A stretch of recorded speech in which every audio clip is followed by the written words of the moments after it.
My father at the bakery. An appreciation for the bread was an appreciation for the work of baking it. An appreciation for the work was an appreciation for the life engaged in it. All roads led to people. That was what I understood about communism before I understood anything about dialectical materialism or surplus value. A trip to the bakery was not just a matter of bread. Don't let them fool you, he said in his actions. Breathe in the smell deeply. That smell is the work of a life. You should know that when you smell it and taste it. You should have an awareness of it when you eat it so that your work, whatever it is, will be as meaningful to the people as bread. What about Joseph Stalin, people said?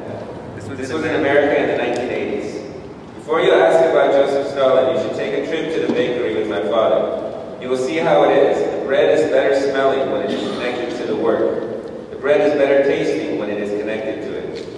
Before I knew anything about the means of production, I knew that a man walked into another's workplace with pride and delicacy.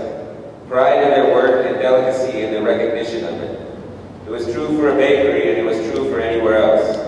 It was just that at a bakery you felt the result of your effort.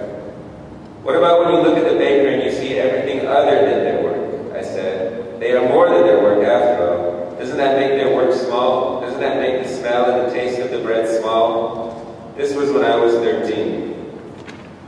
It is as small or big as you make it, my father said.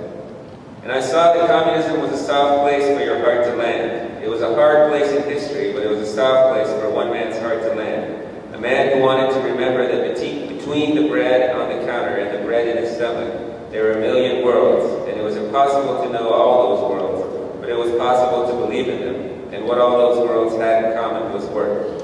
It was true that life was more than that, but it was a good thing to start with. You stand a chance of remembering the life of a man when you remember his work. I'm not going to need any help remembering that, I thought at 13. It's all over. I can't go 5 feet in any direction without remembering the life of man. At home or at school or out in the world, going past their workplaces. It's all there is. There were even times when I tried not to remember it so much. Like when we would go to a restaurant, and on the way there I would tell myself to focus on the food instead of wondering about the lives of the people there. What my father's approach had was balance, though. The bread was not nothing, and the lives of the people working at the bakery was not nothing. It did not have to be one or the other. And anytime two things are not one or the other, they stand a chance of feeding each other. It takes a certain kind of genius to approach a bakery like that. To remember that the bread is good, but the people are a little better. That's all communism was to me when I was a kid. What I noticed, though, was that while we were there, the people would follow along. The transaction was still capitalist, but there was something else. The bakery was the site of a very small revolution, because a man who had a very big revolution inside him knew just how much of it to let out. And it was a revolution that had in it something new, but also something old. It had in it everyone's first visit to a bakery, and a wonder about the whole thing, the cooking and the process and the possibilities of bread.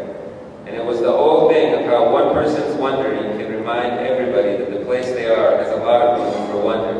And it may have as much room as any place, and nobody had to know that there was communism behind it. Because the truth was, there must have been people like that before the Cold War, before Karl Marx, before the Industrial Revolution. There must have been people who walked into a bakery and the wonderful smell of the bread hit them just like it hit everybody else. But along with the thought of how wonderful the bread would be in their stomach, they thought, this smell is somebody's life. In Iran, in the middle of the 20th century, a boy like that became a communist. At other places and times, he probably became something else. But whatever he became, it was probably something that wanted the truth of the bakery to be named, to be acknowledged as freely and openly as the smell of the bread. When I was 13, it seemed like too much to try to name and acknowledge. It was because I was trying to do it all at once. I didn't know that you could only really do it for the bakery you happened to be in at the time. You couldn't acknowledge all the bakery smells of the world at once, so you couldn't acknowledge all the lives connected to them either. But you could do something for the one where you happened to be. And that seemed small to me when I was 13. But still, I knew that it didn't seem that way when I went with my father. The bakery seemed like just the right size then, and so did our town, and so did our house when we brought home the bread. We would lay the food out, and everybody would start eating. And for a minute, I would think about the families I'd heard of who took the time to pray together just before eating. And it seemed like like kind of a nice thing, and it would even cross my mind to suggest that we do something like that. And that would last right up until I looked at my father and I realized that he'd started his praying much